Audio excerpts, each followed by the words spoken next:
You shouldn't have any money in a bank, right? You're basically losing 7% of all your wealth every year in a good year. If it's the dollar, you're losing 15% of your wealth in a not good year. If it's the dollar, you're absolutely losing all your money over the course of a decade.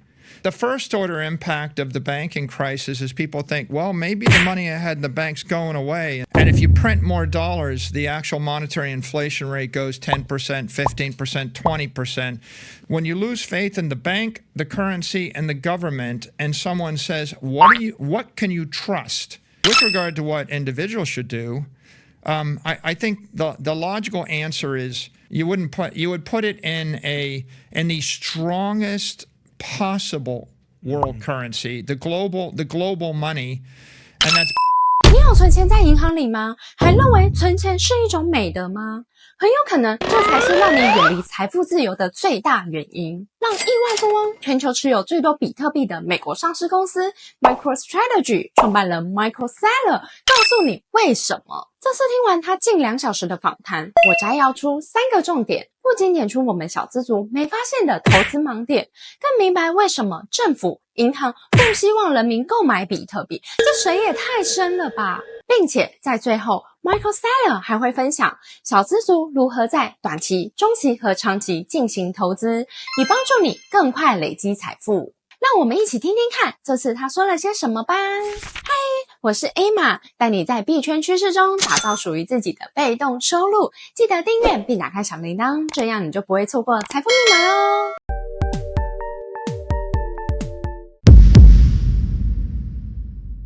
Money is a store of value, and there are multiple monies, and they're not created equal. So let me give you the world's worst money.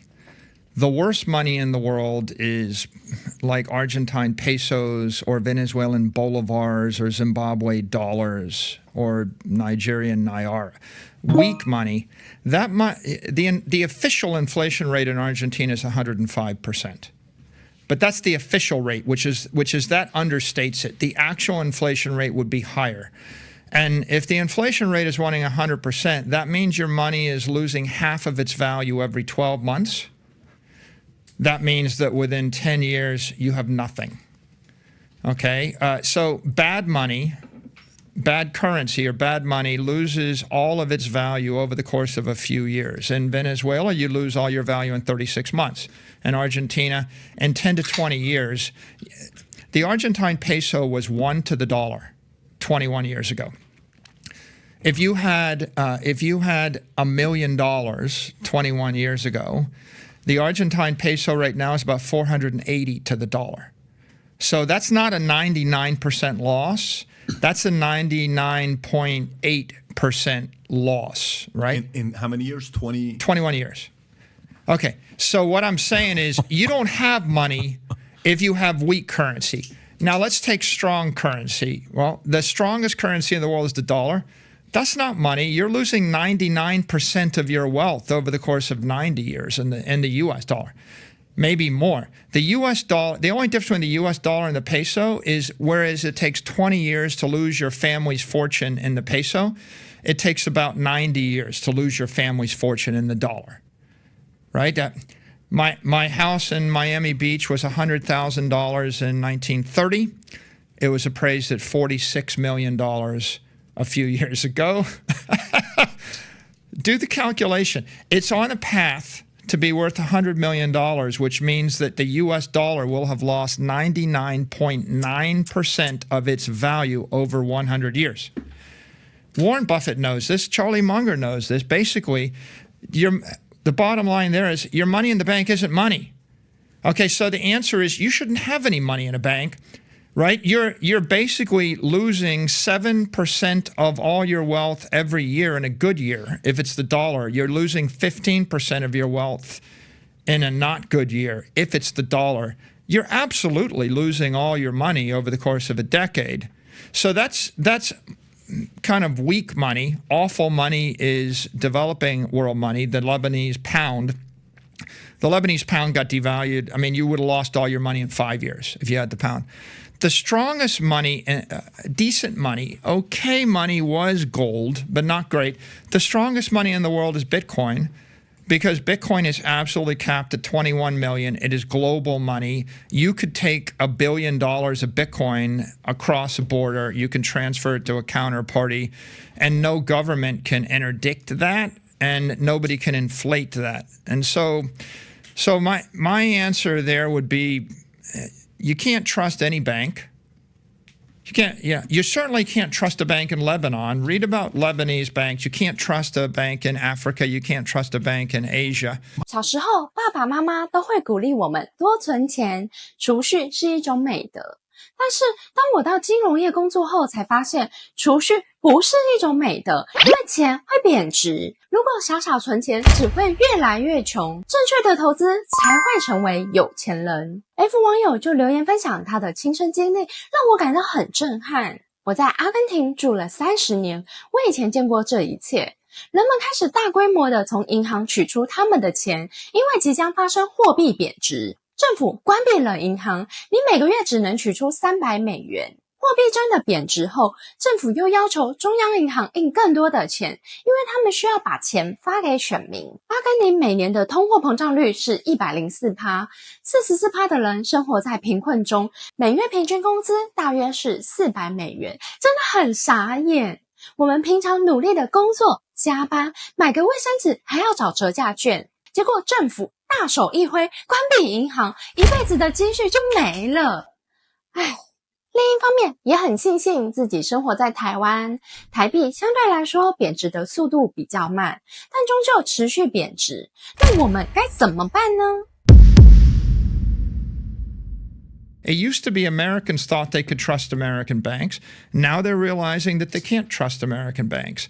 So the first order impact of the banking crisis is people think, well, maybe the money I had in the bank's going away, and so I ought to put it in a bank in cyberspace that isn't controlled by the government or by the bankers, and that's Bitcoin. The second order impact is the solution to the banking crisis is print more dollars. And if you print more dollars, the actual monetary inflation rate goes 10%, 15%, 20%. So you think, why do you think those bonds crashed? Because they're actually claims on dollars. Do you really want to hold $1 billion of Zimbabwe dollars? What if I offered you 10 billion Zimbabwe dollars? I mean, the answer is it's going to a nickel. Okay, so if the paper currency keeps crashing, then you can't own anything that's currency related. You can't own a currency derivative. You need to own something that politicians can't print more of. Okay, well, that's oil, that's land.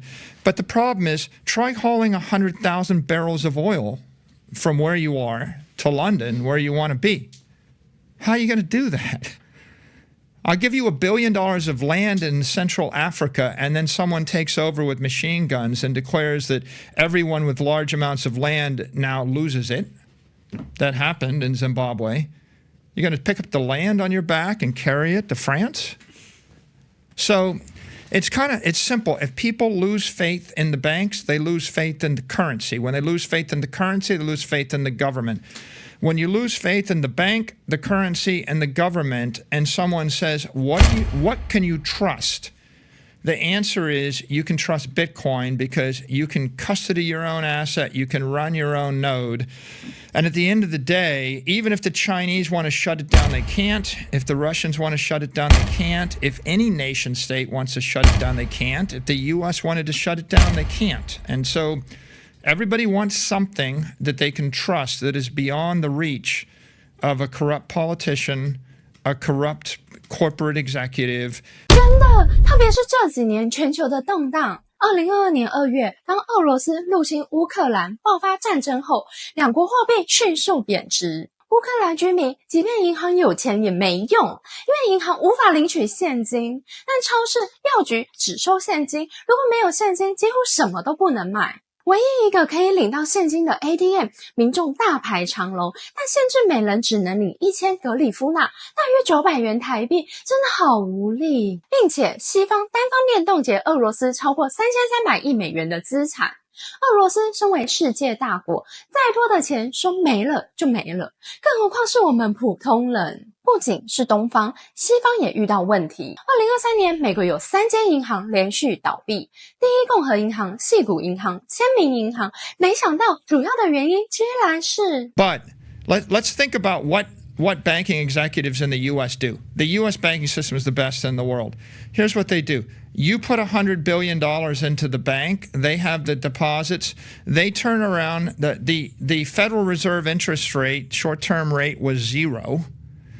And these guys went and invested $100 billion of those deposits in mid-dated, long-dated sovereign debt that was yielding 1.8% interest. The Federal Reserve took the interest. By the way, would you loan me money for 30 years at 3% interest rate? Like, can you imagine that? If the inflation rate was 8 or 10%, would you loan money out at 3% interest rate for the rest of your life? Not in a million years. Okay, that's what the banking executives in the U.S. did. At the point when the You're talking about Silicon Valley Bank. All of them. Right, pretty much. All these guys. Not just the ones that went bankrupt. Right, there's a host of banks. I think they had, what was it, like $800 billion of unrealized losses or something. A host of banks went, and anybody that bought mid-dated or long-dated bonds at the bottom of the market when interest rates were 0, they were loaning out money forever at 2% interest. Or 3% interest, or 1.5% interest, and as soon as you redeem, what happened, of course, is the Fed raised interest rates from 25 basis points. Actually, the rates went from 0 to 500 basis points in 12 months. That's the sharpest increase in interest rates in memory. That in itself is, I'm not going to say what it is. It's just horrific, terrifying to think that any public servant would do that. But it's equally terrifying to think that if I was your money manager and if you had given me all your money when interest rates were 0, and I said, well, I guess interest rates will stay 0 for the next 30 years, and so I'm going to loan it out as a bond and lock in a price of 2%, you would have thought I was crazy. No, there is no individual, no corporation, no rational corporation, no economic actor that would loan money forever for 3% interest when inflation is running double or triple that. So the question is, who would?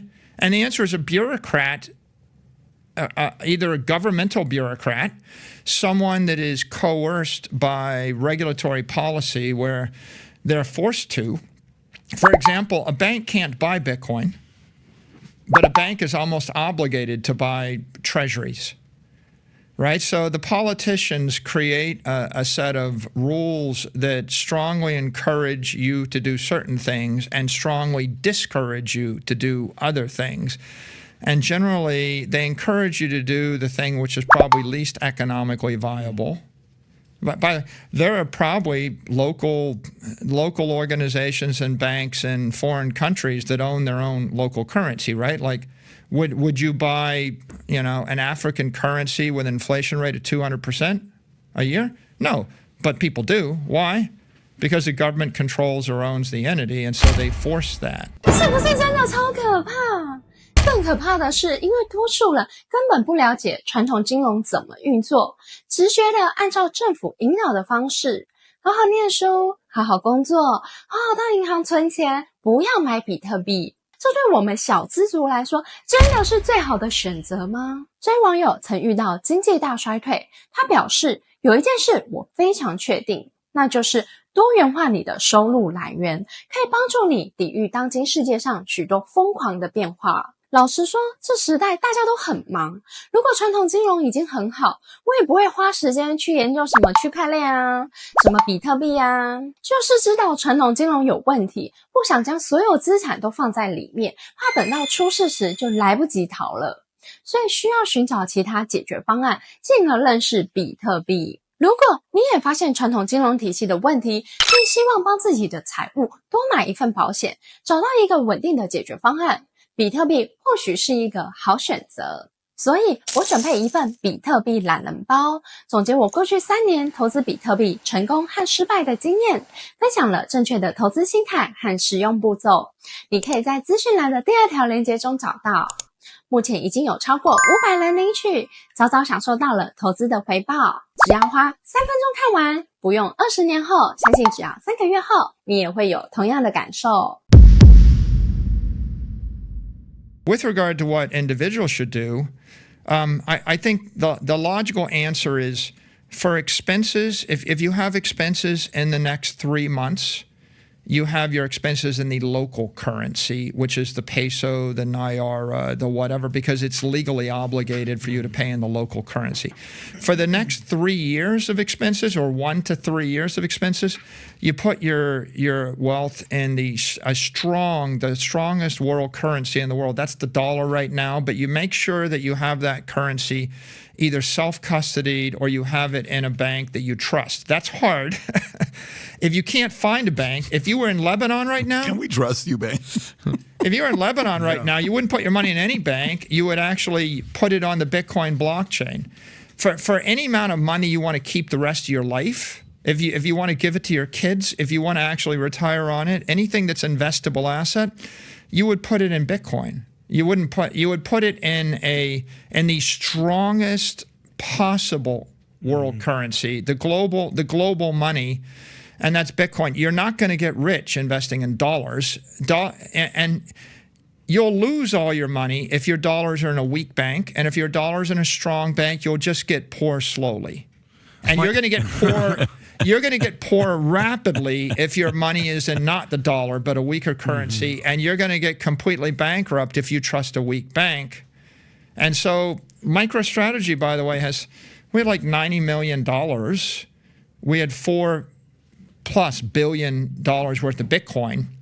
So go figure, right? 98% of our assets are actually in the strong money. 2% is in the world's strongest currency in a good bank in one of the big 4 banks, right?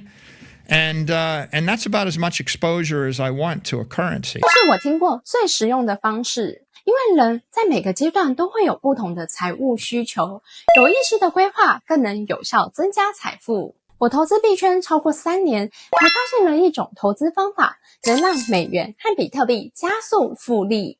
那就是放贷，透过提供资金给交易员，赚取稳定的利息，不仅保护美元和比特币的本金，还能更快累积资产，一举两得。而且报酬率远高于股票、ETF 等传统金融产品，风险又远低于其他复杂的币圈投资。要不是自己实践快3年，真的不敢相信有这么简单的投资方法。最开心的是，我也成功帮助来自台湾、杜拜、香港各地的上班族们，透过币圈放贷获利，实现躺平赚钱的目标。